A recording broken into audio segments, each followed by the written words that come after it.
The first official reviews have come out for Todd Phillips Joker 2, and so far, the responses are quite mixed, similar to what we saw for the critical responses to the original film. There have been lots of reactions following the world premiere at the Venice Film Festival, and I'm going to be discussing all of them and my reaction to them in this video. Before I get into the reviews and reactions though, if you want to keep up to date on any of my upcoming content for Joker Folie à Deux during its release, then don't forget to support this upload by giving it a like rating and subscribing to the channel. But without further ado, let's discuss the official reviews and reactions for Joker 2.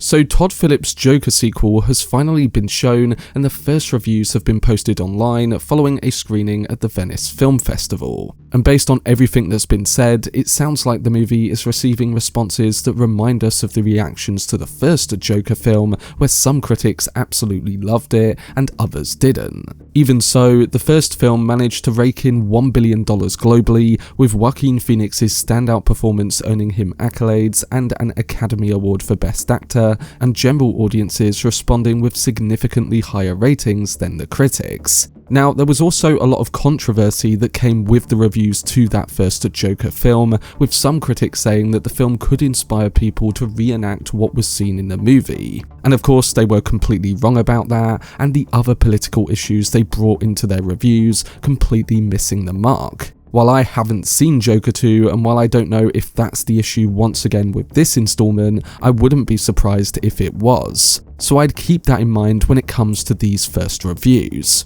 But when it comes to the positives though, a lot of those who did like the film said that it is around the level of the first one, that Joaquin Phoenix and Lady Gaga have magnetic performances, the technical work across the board is great, and that the film is very bold in its approaches and ideas. So in wanting to know more, let's dive into these early reviews and see exactly what those who have seen the film have been saying. Starting with the positive, Empire magazine writes, "As sweet a musical romance as it's possible to have between two murderous psychopaths. Its kooky approach won't suit all stripes of comic book fan, but it finds a strange tragic hopefulness all of its own." David Rooney of The Hollywood Reporter also praises the Joker sequel, writing, "Gaga is a compelling livewire presence, splitting the difference between affinity and obsession while endearingly giving Arthur a shot. Their musical numbers, both duets and solos, have a vitality that the more often dour film desperately needs." He also praised the production design from Mark Friedberg, as well as the embrace of musical numbers that mostly see Gaga reining in her powerful vocals for a more raw, scratchy sound.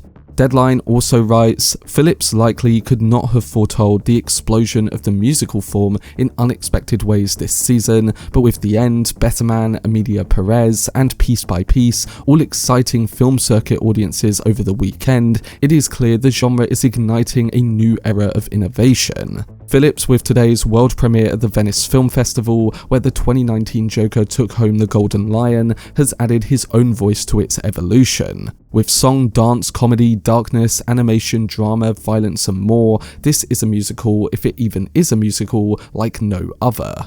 Tori Brazier of Metro also said, "Writer-director Phillips has fashioned a genius take on the genre, as well as melding it with others, building on the rich vein of music that ran through 2019's Joker anyway. We shouldn't be surprised that Folie à Deux progressed to a full-blown musical. It doesn't mean that Phoenix's role or the cinematic universe created for him is any different from the last time. Arthur Fleck just sings in his daydreams and delusions now, and he's found the perfect duet partner in Lady Gaga's Harley Quinn. The movie's not a short one, at 2 hours and 18 minutes, and perhaps a little trim wouldn't have hurt. But in terms of scope, imagination, and approach, Folie à Deux achieves two remarkable things. It updates the movie musical, using the genre in an inspired way that shouldn't frighten fans who think they don't like them. And it's also that rare sequel that meets, if not surpasses, the quality of its predecessor. The Wrap further wrote, "Folie à Deux is the most interesting film about Arthur Fleck. It's genuinely a little daring, genuinely a little challenging, and genuinely a little genuine. Furthermore, The Independent put, Phoenix's performance remains powerful and stirring. The genius of it is that we can't help but care for Arthur despite his neediness and derangement. Even during the film's most apocalyptic and violent moments, we're always aware that underneath Joker's gaudy war paint lurks little feeble Arthur. Against the odds, this ingenious and deeply unsettling film even turns into a bit of a weepy by the final reel. The Telegraph added, as a repeat performance, even a cunningly subversive one, Folie à Deux can't quite match its predecessor for dizzying impact, but it matches it for horrible tinderbox tension. It's a film you might feel burst into flames at any given moment. And finally, Scott Menzel of We Live Entertainment gave the film quite a glowing review, calling it a bold, daring and mesmerising masterpiece. He said, "This sequel, which takes place 2 years after the events of the original, is bolder, darker, and surprisingly even more ambitious. I guarantee that this film will once again become one of the most talked about films of the year. It will require repeat viewings in order to take everything in and process it fully, and don't be surprised when you see dozens, if not hundreds, of YouTube and TikTok videos pop up over the next few months with theories about the film and what happened in it." While being based on well-known characters and IP, Joker and Joker Folie à Deux are films that aren't afraid to challenge the viewer. What is truly remarkable about what writers Scott Silver and Phillips have done with these films is that they took a genre that most would consider popular entertainment and turned them into these deeply nuanced explorations of humanity, mental health, and the failures of people in power. Silver and Phillips continue to take some big swings, and they really pay off here. It should also be noted that Folie à Deux is very different from Joker regarding violence. The first film was very violent, with several disturbing scenes involving Joker murdering others. This is entirely absent from the sequel. Instead, the film focuses on Joker's impact on society. Joker has a lot of followers and supporters, those who love the idea of what Joker ultimately stands for. This all ties into the whole what is real versus what is fantasy aspect of this story. A good chunk of the film feels disturbingly relevant today, especially with social media celebrities and the rise of influencers. I think this film, similar to the first one, holds up a mirror to society and asks the audience uncomfortable questions about how we view and treat others. I would be remiss if I didn't give a massive shout out to all of the remarkable below-the-line artists who brought the wild and demented world of Arthur and Harley to life. Everything from the dazzling cinematography to the impressive costumes to the haunting score perfectly builds and shapes this world that Phillips and company wanted to create. And I wouldn't be surprised if this film racks up just as many Oscar nominations as the first film.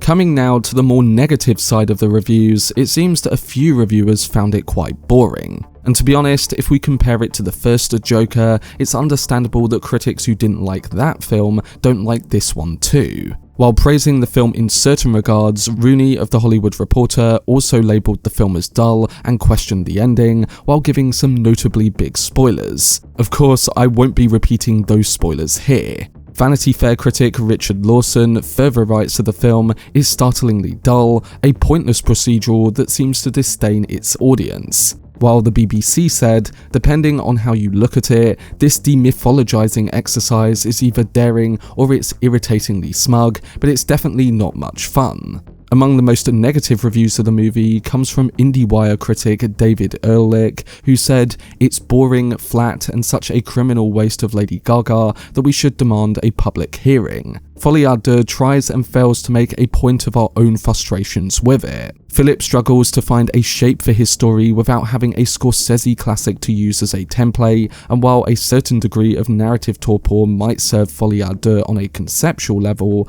its turgid symphony of unexpected cameos, mournful cello solos, and implied sexual violence is too dissonant to appreciate even on its own terms." And finally, Total Film said, "Unlike 2019's Joker, a knotty film with big ideas and profound empathy for its central figure, Folie à Deux feels smaller and more insular. Gone is the sense of Arthur's explosive transformation, mirroring a Gotham City at a tipping point. The film hardly even ventures beyond the claustrophobic walls of Arkham or the courthouse." So in these early reviews, both positive and negative, there are some understandable reasons why critics on both sides like or hate the movie. But there are some examples too that I think reflect this ongoing hate towards this Joker approach, and to be honest, I've never quite understood it. At the end of the day though, it will all come down to the audience, and I think if it can capture a similar response to Joker 2019, then a lot of people will end up really loving the film. I myself am incredibly excited to see it, and I really admire that a filmmaker like Phillips can take a popular character like the Joker, and rather than just take the conventional approach that other comic book films are taking, present something really thoughtful and reflective. As long as Folie à Deux gives us that, has excellent filmmaking, and some equally iconic sequences, then I think I will really enjoy it. But they were the first official reviews for Todd Phillips' Joker 2. Of course, everyone's individual reaction is the most important, and these early reviews shouldn't really change that. Hopefully, audiences enjoy the film when they get a chance to see it, and we will all soon know what the general consensus is towards it. I myself will be watching the film soon, and I will of course be giving you my extended thoughts here on the channel across multiple uploads. I will be covering the film in depth with breakdowns and video essays, so make sure to keep a lookout for whenever I post. But let me know down below in the comment section what you personally think towards the early reviews and reactions for Joker 2, alongside whether you're excited for Todd Phillips' latest film. For more videos surrounding Todd Phillips' Joker 2, then subscribe to the channel and turn on your notifications. Also, if you enjoyed this video, remember to leave a like, rating, and follow me on social media via the links in the description. But anyway, I hope you guys enjoyed it. I've been Cortex, and as always, make some noise.